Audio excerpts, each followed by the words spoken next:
수요 한나 예배 자리에 나오신 여러분들 다시 한번 주님의 이름으로 축복합니다. 말씀을 나누기 전에 제가 노래 한 곡을 할까 합니다. 혹시 아시는 분 따라서 불러보실까요? 네, 박수 치면서 하나 둘 셋 넷. 봄봄봄봄 봄이 왔어요. 우리들 마음속에도 봄봄봄봄 봄이 왔어요. 봄이 왔어요. 아멘. 할렐루야. 네, 어색하니까 박수 쳐주세요. 네. 찬양은 아니죠. 예. 유행가인데요. 아주 옛날에서부터 유행했던 그런 노래인데 지금까지 봄만 되면 네. 이 노래 많이 부르곤 하잖아요. 제가 가사를 좀 찾아봤어요. 가사 한번 띄워주시겠어요? 가사를 보니까 온 세상에 봄이 왔다 그래요. 예, 그래서 들판에도 심지어 가로등 밑에도 개나리, 진달래가 피어난 그런 봄이 왔는데 우리 마음에도 봄이 왔다 그래요. 그런데 제가 생각해 봤어요. 이 노래를 만든 사람, 이 가수는 봄이 왔는 줄 뻔히 아는데 왜 이렇게 봄이 왔다고 봄봄봄봄 계속 이렇게 노래하는 것일까? 예, 생각해 보니까 아직 봄이 온 줄 모르는 사람이 있기 때문에 그래서 이렇게 봄이 왔다 노래하는 거 아닌가? 예, 그런 생각을 해보았어요. 그렇다면 오늘 여러분 마음속에도 봄이 왔을까요? 예, 봄이 왔다고 하시는 분들 저랑 다시 한번 불러보겠습니다. 하나 둘 시작. 봄봄봄봄 봄이 왔어요. 우리들 마음속에도 봄봄봄봄 봄이 왔어요. 봄이 왔어요.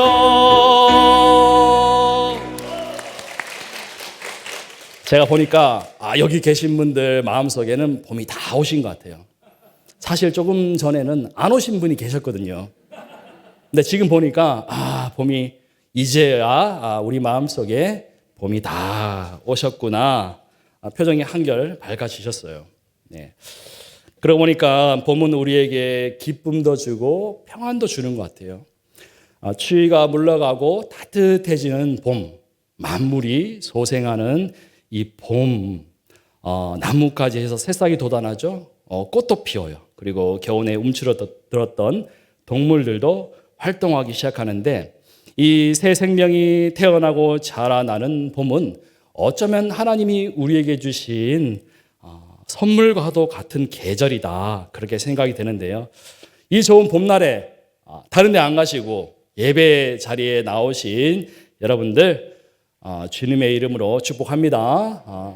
하나님이 보시기에는 봄에 피는 봄꽃, 벚꽃보다 여러분들이 더 아름다우십니다. 아멘? 믿으세요. 네. 하나님이 보시기에, 하나님 보시기에 아름답습니다. 개인적으로 이렇게 좋은 봄날에 예배 자리로 불러주심에도 감사한데 성도님들 가정으로 찾아가서 신방 예배를 하게 하심에도 정말 감사합니다.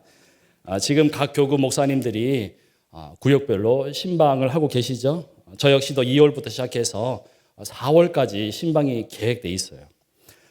제가 신방 가서 알게 된 참 놀랍고 재미난 일들이 많은데요. 어느 한 구역은 다들 주택에 사시더라고요.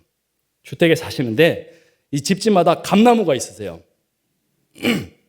그래서 신방 후에는 다가를 내어주시는데 꼭 꽃감을 주시더라고요. 예.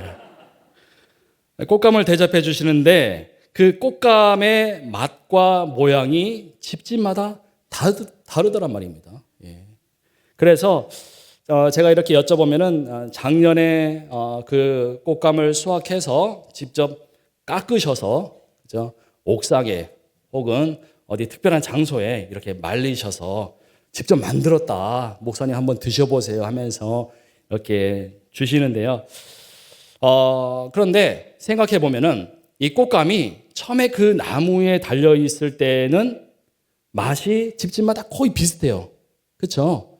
그런데 그 꽃감을 따서 만들어서 꽃감으로 깎고 말리는 그 과정에 따라서 또 보관을 어떻게 하느냐에 따라서 이 꽃감 맛이나 모양이 달라지더란 말이죠. 마치 같은 말씀을 우리가 다르게 받아들이는 것처럼 그렇게 맛이 다르더란 말이에요. 뭐 어찌됐건 저는 꽃감을 좋아하니까요. 이 집에 가서도 먹고 또 저 집에 가서도 먹고 혹시나 꽃감을 안내해 주시면 권사님 혹시 꽃감 안 만드셨어요? 예. 어김없이 꽃감이 나옵니다. 예. 그래서 어느 집에 갔더니 이제 신방 예배 후에 꽃감을 딱 내어 주시는데 이야, 꽃감이 정말 잘생겼어요. 예, 통통한 게 그 꽃감 겉표면에 있는 하얀색 그 가루 있잖아요. 그게 많아야 맛있잖아요. 그 가루까지 완벽하게 맛이 있더라고요. 이야, 그래서 제가 권사님 집 꽃감이 제일 맛있어요. 이야, 권사님 비결이 뭐예요? 그러니까 권사님이 목사님 죄송해요. 저는 마트에서 샀어요. 그래서 권사님 마트에서 산 게 제일 맛있습니다. 이야, 역시 권사님 센스. 예. 다른 목사님들도 마찬가지지만 사실 꽃감 안 내주셔도 돼요. 예, 물만 내어주셔도 됩니다. 중요한 거는 우리 영의 양식을 잘 먹고 마시는 거니까요. 신방을 통해서 우리 가정에 주시는 그 하나님의 음성을 들으시는 우리 가정, 그래서 인생의 구원자 되시고 우리 가정의 주인 되시는 우리 예수님을 다 함께 고백하시고 예배하시면서 그래서 믿음의 가정으로 굳건히 세워지시기를 축복합니다. 오늘 본문 말씀에서도 예수님도 대신방을 나가셨어요. 어떻게 가셨는지 본문 35절 말씀 다시 한번 읽어볼까요? 예수께서 모든 도시와 마을에 두루 다니사 그들의 회당에서 가르치시며 천국 복음을 전파하시며 모든 병과 모든 약한 것을 고치시니라. 아멘. 예수님께서 도시와 마을 곳곳으로 신방을 나가셨다고 그래요. 그래서 예수님이 신방 다니시면서 무엇을 하셨는가 살펴보니까요. 먼저는 말씀을 가르치셨어요. 그리고 천국 복음을 전하셨어요. 그리고 또 병을 고치셨어요. 자, 35절과 똑같은 말씀이 마태복음 4장 23절에도 나오는데요. 4장 23절도 함께 읽어볼까요? 예수께서 온 갈릴리에 두루 다니사 그들의 회당에서 가르치시며 천국 복음을 전파하시며 백성 중에 모든 병과 모든 약한 것을 고치시니. 아멘. 신기하죠? 단어 몇 개만 다르고 거의 똑같은 문장이에요. 그러니까 예수님의 신방은 사실상 4장 23절부터 시작되셨다는 말이에요. 그리고 신방이 시작되었다는 소문이 온 땅에, 특별히 수리아 땅에 퍼지게 되자 수많은 병자, 귀신 들린 자, 중풍병자들이 예수님을 찾아오기 시작했다 그래요. 예수님을 찾아온 수많은 사람들에게 말씀을 가르치시고 천국 복음을 전하시면서 또 병을 고쳐주셨어요. 그래서 예수님의 사역은 이 세 가지로 말할 수 있어요. 영어로 살펴본다면은 teaching, preaching, 또 healing. 그렇죠? 그래서 가르치고 전파하고 고치는 구원 사역을 베푸심으로 이 땅을 살아가는 우리가 하나님의 형상을 회복할 수 있도록 도우셨다는 거예요. 그리고 이때 가르치다라는 말은 이 헬라어로 디다스코라고 발음하는데요. 이 말은 한 번 가르치고 끝나는 가르침이 아니라는 거예요. 반복해서 가르치는 거예요. 우리가 어린 자녀들에게 말하는 법을 가르칠 때 엄마 해봐 그러잖아요. 아니 아빠 먼저 해봐 막 그러잖아요. 그래서 또 젓가락질 막 계속해서 반복적으로 가르치잖아요. 그런 것처럼 반복해서 가르쳐서 몸에 체득될 때까지 훈련시키고 교육한다는 개념이에요. 그래서 어찌 보면 예수님의 제자들은 반복 훈련을 받았을 거예요. 예를 들어서 마태복음 5장 3절 말씀, 심령이 가난한 자는 천국이 그들의 것이며, 우리는 이 말씀을 마태복음 5장 3절에서 딱 한 번만 읽게 되지만 제자들은 어땠어요? 계속해서 예수님이 가실 때마다 같은 말씀을 마을에 가시고 또 집에 가실 때마다 말씀하셨겠죠. 그러니까 제자들은 어찌 보면은 반복적으로 가르침을 받았을 거란 말이에요. 여러분, 신방을 하면 누가 가장 은혜 받는 줄 아십니까? 네. 먼저는 그 신방을 받는 집의 가족들이겠지만, 우리 구역장님이 은혜를 많이 받으신다 그래요. 목사님, 오늘 이렇게 3가정, 7가정 신방하면서 말씀을 계속 들으니까 제가 너무 은혜 받았어요. 그런데 우리 교구장님은 어때요? 네. 계속해서 신방을 같이 다니시면서 거의 적게는 30가정, 많게는 60가정 정도, 70가정 정도 계속해서 말씀을 듣게 되잖아요. 그래서 우리 교구장님도 가장 은혜가 된다고 말씀하시는데, 말씀을 전하는 저 역시도 참 은혜가 돼요. 마찬가지로 제자들은 반복해서 훈련받고 교육받으면서 결국에는 그 말씀이 몸에 새겨지고 체득되었기 때문에 이후에 사도로서 사명을 잘 감당할 수 있었다는 겁니다. 제가 어느 가정에 신방을 갔더니까 성경 필사를 하신 것을 보여주시더라고요. 이 신구약을 다 쓰신 분도 계시고, 심지어는 영어로 성경 필사를 하신 분도 계세요. 그래서 제가 성경 필사를 하신 것을 이렇게 보고 난 뒤에 우리 집사님의 얼굴을 뵈니까, 사람이 달라 보이는 거예요. 왠지 믿음이 있는 것 같고요. 권위가 있는 것 같아요. 그래서 제가 집사님께, 집사님은 자랑하셔도 됩니다. 자랑 마음껏 하세요. 하면서 제가 말씀을 좀 드렸는데요. 이 집사님께서는 병상에서 그 성경 필사를 하셨다고 그래요. 그래서 제가 이렇게 보니까 한 글자도 틀린 글자가 없는 거예요. 제가 또 영어 잘 아니까 보면 알거든요. 그런데 이렇게 삐뚤빼뚤 쓴 글자도 없는 거예요. 집사님 어떻게 이렇게 쓰셨냐 그러니까, 한 글자 틀리면 그 장을 찢어낸다고 그래요. 처음부터 다시 쓰는 거예요. 그러니까 얼마나 반복해서 쓰고 한자 한자 정성 들여서 쓰셨겠어요. 그래서 집사님께서 병상에서 말씀을 한자 한자 또 반복해서 써 내려가실 때 어떤 마음으로 쓰셨을까? 제가 그 집을 나오면서 생각을 해 보았는데, 정말로 간절한 마음으로 정성을 다해서 기도하는 마음으로 쓰시지 않으셨을까? 아마도 성경 필사를 해보신 분들은 잘 아실 거예요. 참 힘들잖아요. 그런데 이 집사님은 병중에 계셨기 때문에 그 병상에서 이 성경 필사를 하시면서, 필사를 하실 때는 몸의 통증을 잊고 또 힘든 시간을 잘 견뎌내셨다고 해요.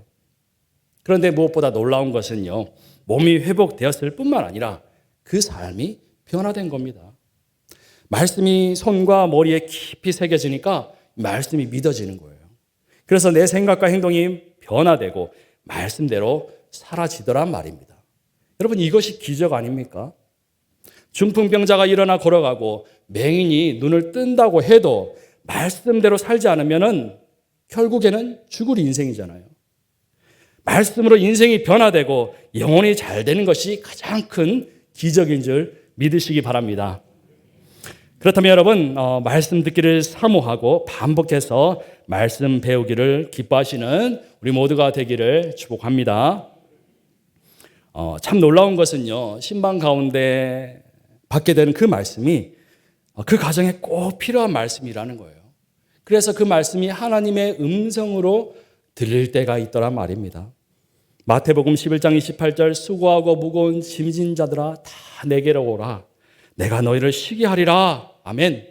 이 말씀을 전했을 때, 실제로 신방 갔을 때 그 가정에 우리 가족들이 영적으로 바닥난 그런 상태를 접하게 됩니다.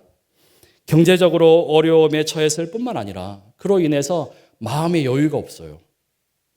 그런데 믿음마저 약해져서 정말로 육적이나 영적으로 가진 게 아무것도 없는 가난한 상황이란 말입니다. 그렇게 내가 지치고 가난할 때 오히려 주님을 간절히 찾고 부르짖으면 주님이 나를 위로하시고 나를 쉬게 하시며 평안을 주신다는 말씀, 더불어 마태복음 5장 3절 말씀처럼 천국을 허락해 주신다는 그 말씀을 전했을 때 그 말씀이 나에게 주시는 하나님의 음성으로 들리고 어둠 속에 한 줄기 빛처럼 소망의 말씀으로 들린다는 겁니다. 이렇게 말씀이 살아 역사하시는 예수님의 가르침이 마태복음 4장에서부터 7장에 이르기까지 계속되는데요. 집에 가서 말씀을 한번 읽어보시면은 예수님께서는 노하지 말라고 하셨어요. 또 간음하지 말라고 하셨어요. 맹세하지 말고 악한 자를 대적하지 말고 원수를 사랑하라 가르치셨어요. 또 어떻게 기도할지 모르는 제자들에게 주님의 기도를 가르쳐 주셨어요. 자, 이렇게 예수님께서 가르치셨을 때 7장 28절에 보면은 무리들이 예수님의 가르침을 보고 놀랐다 그래요. 왜 놀랐을까요? 예수님이 가르치시고 전하실 때 말씀의 권세가 있었기 때문이에요. 얄팍한 성경 지식을 자랑하면서 자기 의의를 드러내는 서기관들과 같이 않았기 때문이에요. 말만 하고 실천하지 않는 바리새인들과는 달랐기 때문이에요. 두 번째로 예수님이 신방 중에 하신 일이 천국 복음을 전파하셨다고 해요. 전파하다는 말은 이 헬라어로 케리소라고 하는데요. 이 단어는 마태복음 3장 1절에 처음 등장하는 말이죠. 함께 마태복음 3장 1절, 2절 읽어볼까요? 그때에 세례 요한이 이르러 유대 광야에서 전파하여 말하되 회개하라 천국이 가까이 왔느니라 하였으니 아멘. 비슷한 말씀이 4장 17절에도 나오는데요. 제가 읽어보겠습니다. 이때부터 예수께서 비로소 전파하여 이르시되 회개하라 천국이 가까이 왔느니라 하시더라. 아멘. 예수님은 세례 요한이 그러했던 것처럼 천국이 가까이 왔으니 회개하라고 하셨어요. 세상 좀 그만 바라보고 회개하고 천국 백성으로 돌아오라 말씀하신 거예요. 요한복음 14장 6절 말씀처럼 예수께서 이르시되 내가 곧 길이요 진리요 생명이니 나로 말미암지 않고는 아버지께로 올 자가 없느니라. 아멘. 오늘 우리가 예수 그리스도를 주라 시인하고 고백할 때 죄와 사망으로부터 해방될 뿐만 아니라 천국 백성이 됨을, 그래서 우리가 완전한 구원에 이르게 되는 줄 믿습니다. 예수님께서는 신방을 다니시면서 이렇게 천국 복음을 전하셨다는 거예요. 신방을 가면은 미리 기도 제목을 적어서 준비해 주시잖아요. 그런데 신방 기도 제목 중에 가장 많은 기도가 가족의 영혼 구원이에요. 남편이 예수님 영접하게 해주세요. 자녀들이 하나님 믿고 구원받게 해주세요. 이런 기도가 가장 많더라고요. 그런데 간혹 이렇게 말씀하시는 분이 계세요. 목사님, 남편이 예수님 믿고 구원받아야 돼요. 집사님, 우리 아버님 구원 받으셔야 되는데 혹시 언제 오실까요?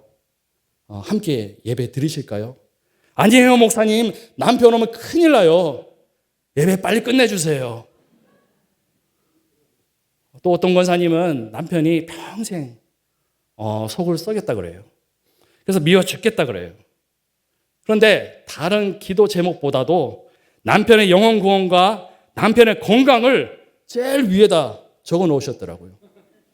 그래서 저는 기도 제목을 보면서 우리 권사님의 남편을 향한 그 마음은 무엇일까?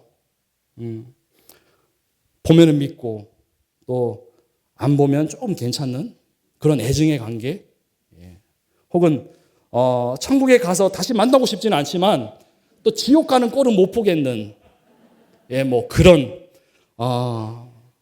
한번 사랑하면 끝까지 책임진다, 그런 사랑일까? 뭐 이렇게도 제가 생각해보고 기도를 해드렸습니다만, 사실 예수님이 이 땅에 오신 이유도 우리를 사랑하시기 때문이죠. 주님은 세상의 악과 부조리에 맞서거나 사악한 로마 제국을 심판하려고 오시지 않았어요. 타락한 종교 지도자들과 싸우면서 종교 개혁을 하려고 오신 게 아니란 말입니다. 주님은 오직 잃어버린 영혼을 사랑하심으로 하늘의 소망을 잊어버리고 세상을 바라보는 저 죽어가는 영혼들을 구원하시려고 오신 겁니다. 그래서 앞서 주님이 가르치신 대로 분노가 아닌 안타까움으로, 비판이 아닌 위로하심으로 무리를 바라보셨다는 거예요. 본문 36절에 기록된 바와 같이 주님의 시선에서 바라보실 때 사람들이 이 땅에서 고생하고 기진하며 살더란 말입니다. 여기서 고생이라는 표현은 이 살을 벗겨낸다는 표현이에요. 좀 끔찍한 표현이죠. 예. 능지처참한다. 그래서 온몸이 찢어진다는 거예요. 예. 그리고 기진함이라는 말은 내팽겨친다는 거예요. 길바닥에 내동댕이 던진다는 거예요. 예. 왜요? 저들을 이끌어주고 보호해줄 목자가 없기 때문에 그렇게 찢어지고 내버려진다는 거예요. 그런데 오늘 이 땅을 살아가는 많은 사람들이 고생하며 기진하는 모습으로 살더란 말입니다. 열심히 살긴 사는데 내가 왜 열심히 사는지도 모르겠고 지난 세월 돌아보니까 내 육신은 병들고 내 마음은 갈기갈기 찢어져 있어요. 그래서 항상 돌아보면 나 혼자인 것 같아요.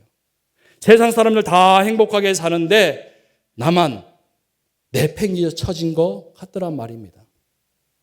왜요? 내 안에 주님이 안 계시기 때문이에요.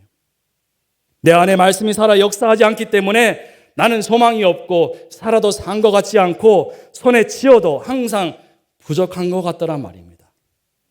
그런 무리를 보시면서 주님이 불쌍히 여기셨다 그래요. 자비와 사랑의 마음으로 안타깝고 가슴 아파하는 마음이에요. 여기서 불쌍히 여기다라는 이 헬라어 단어의 뜻은 깊은 아픔을 표현하는 말이에요. 이 창자가 끊어지는 듯한 그러한 통증, 이 슬픔을 표현할 때 쓰는 말이에요. 그래서 오늘 우리가 세상 가운데 고생하며 기진할 때 주님은 우리를 깊은 아픔과 슬픔의 마음으로 바라보신다는 거예요. 그런데 9장 27절에 보니까 두 맹인이 예수님을 따라오면서 이렇게 소리 질렀어요. 다윗의 자손이여 우리를 불쌍히 여기소서. 우리를 불쌍히 여기소서. 두 맹인이 비록 앞은 안 보이지만 죽을 힘을 다해서 예수님께 나아가서 우리를 살려달라고 정말로 간절히 부르짖고 기도하는 모습이에요. 오늘 우리가 하나님께 기도를 드린다면 간결하면서 또 간절한 기도, 딱 한마디 기도를 드려야 한다면 이렇게 주여 나를 불쌍히 여기소서, 저 죽어가는 영혼을 불쌍히 여겨주소서, 이렇게 기도해야 할 줄 믿습니다. 그런데 28절에 보니까 예수님이 처음에는 그들을 무시하셨어요. 무시하시고 신방하실 집으로 들어가셨어요. 세번역 성경에 보니까 집 안으로 들어가셨다고 그래요. 그런데 그 집 앞까지 찾아가서 간청하는 겁니다. 주여 우리를 불쌍히 여기소서. 주여 우리를 불쌍히 여기소서. 오늘 우리의 기도가 이처럼 간절하면서도 절실한 기도가 터져 나오기를 소망합니다. 내 몸의 질병과 내 마음의 아픔으로 인해 간절히 기도해야 할 줄 믿습니다. 가족 중에 안 믿는 남편과 아내, 그리고 부모, 형제, 자녀들을 위해서 안타깝고 마음 아파하면서 기도하기를 원합니다. 여러분, 믿음이란 이런 것이에요. 하나님 앞에 나아가는 것입니다. 불쌍히 여겨달라고 간절히 부르짖는 것이 믿음입니다. 그래서 주님의 옷자락만 만져도 내 병이 나을 것이다. 주님이 내 눈을 뜨게 하실 줄 믿습니다 라고 고백하는 것이 바로 믿음이라는 거예요. 주님은 오늘 우리를 부르십니다. 부르시면서 너희가 은혜 받을 만한 간절함이 있느냐? 은혜는 이 간절히 구하는 자에게 주시는 것이죠. 그래서 우리에게 그렇게 물으시는 겁니다. 은혜 받을 만한 간절함, 곧 믿음이 있느냐? 우리에게 이렇게 물으신다는 겁니다. 그래서 오늘 우리가 이러한 간절한 믿음을 가지고 우리 가족의 구원을 위해서 기도하고 가족 모두가 예수님 믿고 구원받게 해달라고 간절히 기도할 때 주님이 그 아픈 몸을 고치시고 상한 심령을 위로하시며 꽉 막힌 마음을 열어주셔서 눈을 뜨고 보게 하실 줄 믿습니다. 그런데 여러분, 9장에서 예수님께 고침받은 맹인과 귀신 들려서 말을 못했던 사람, 그리고 예수님께 병 고침받은 무리들은 그 후에 어떻게 되었을까요? 어디로 갔을까요? 본문 10장 1절에 보니까 12 제자들을 부르시고 그들에게 귀신을 쫓아내며 모든 병과 약한 것을 고치는 권능을 주셨다고 그래요. 12제자들은 언급되었지만 다른 이들은 어디로 갔을까요? 분명한 것은 그들은 예수님의 12제자 안에 들어가지 못했다는 거죠.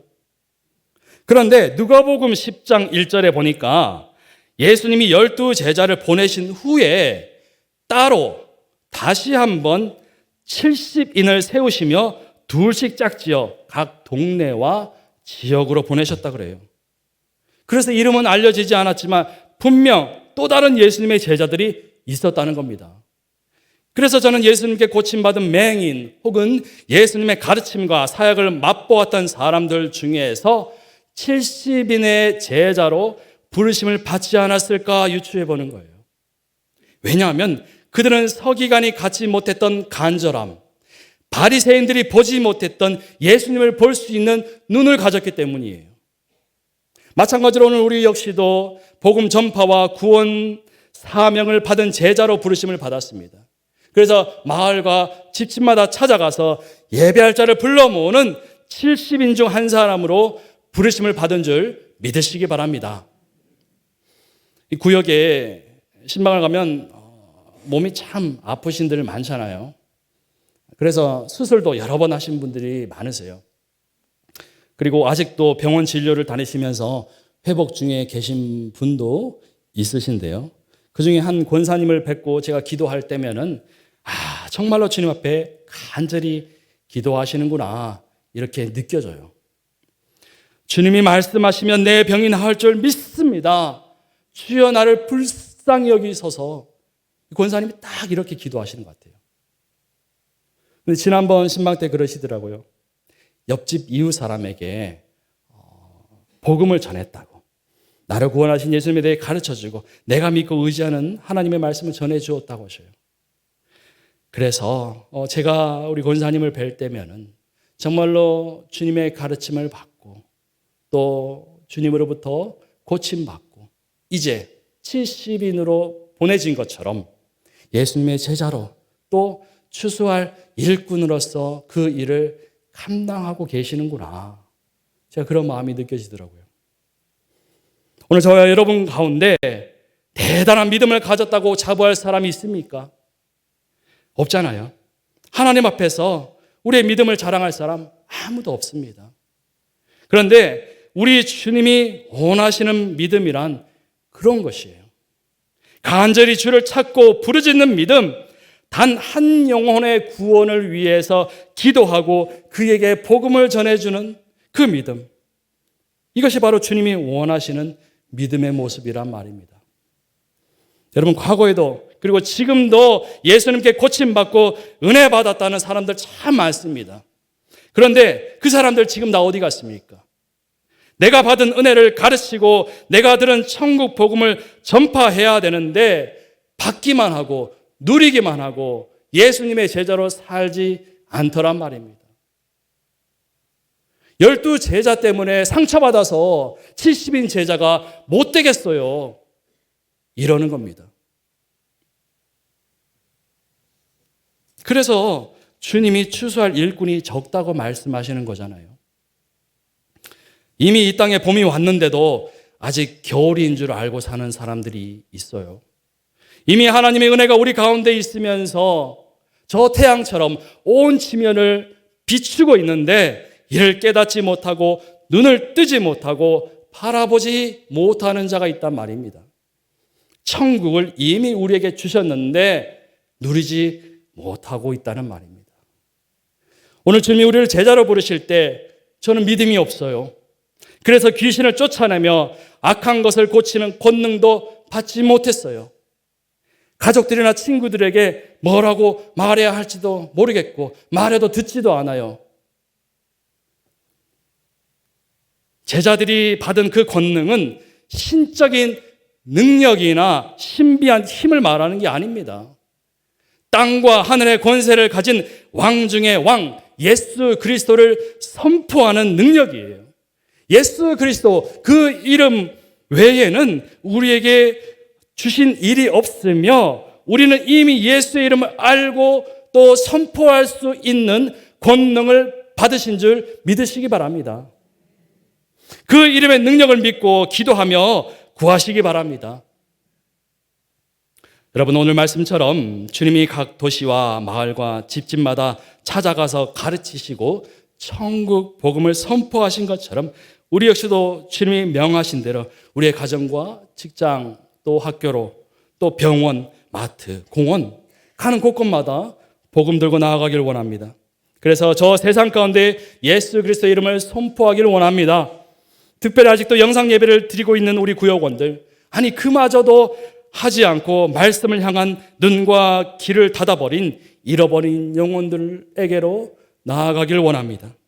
더불어 불쌍히 여기시며 위로하시고 그 약한 몸을 또 그 마음을 고치신 주님처럼 우리 역시도 약한 자, 병든 자들을 찾아가서 위로하고 아직 주님을 고백하지 않은 우리 가족들을 위해서 주여 저들을 불쌍히 여기소서 간절히 기도하기를 원합니다. 그래 나와 내 집이 구원받을 뿐만 아니라 이 땅에 하나님 나라가 확장되고 또 더욱 세워져 나아가기를 그 일을 위해 쓰임받는 주님의 참 제자로 살아가시는 우리 모두가 되기를 축원합니다. 말씀을 기억하시면서 함께 찬양하시겠습니다.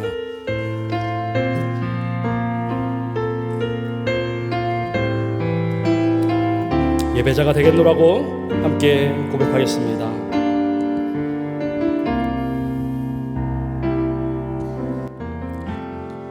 따스한 성령님 마음으로 보내 내 몸을 감싸며 주어지는 평안함 만족함을 느끼는 부르신 곳에서 나는 예배하는 어떤 상황에도 나는 예배하네 부르신 곳에서 나는 예배하네 어떤 상황에도 나는 예배하네 내가 걸어갈 때 길이 되고 살아갈 때 삶이 되는 그곳에서 예배하네 내가 걸어갈 때 길이 되고 살아갈 때 삶이 되는 그곳에서 예배하네 부르신 곳에서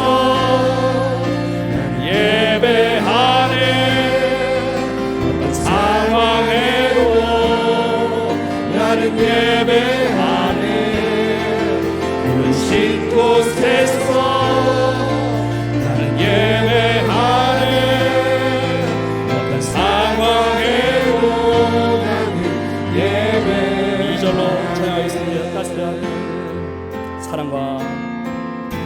사랑과 진리에 한 줄 입이 보내 내 몸을 감싸며 지워지는 평안함 그 사랑을 부르신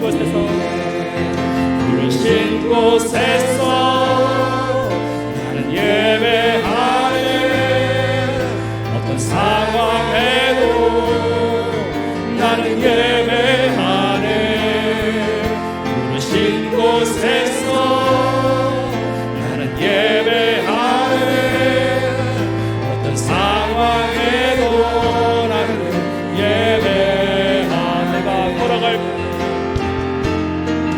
내가 걸어갈 때 길이 되고 살아갈 때 삶이 되는 그곳에서 예배하네 내가 걸어갈 때 길이 되고 살아갈 때 삶이 되는 그곳에서 예배하네 부르신 곳에서 예배하네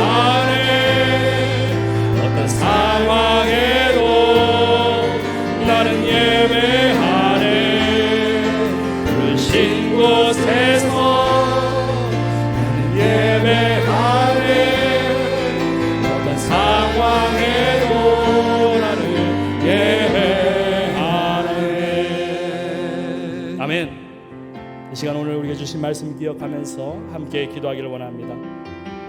주님, 이제 다시 복음 들고 나아가 전파하는 자, 예수 그리스도의 이름을 선포하는 참 제자의 모습으로 살기를 결단합니다. 주님, 우리에게 하늘의 권능을 주시옵소서. 성령 충만, 말씀 충만함으로 굳건히 세워가는 믿음 주시옵소서. 우리 다 함께 주여 한번 부르고 기도하겠습니다.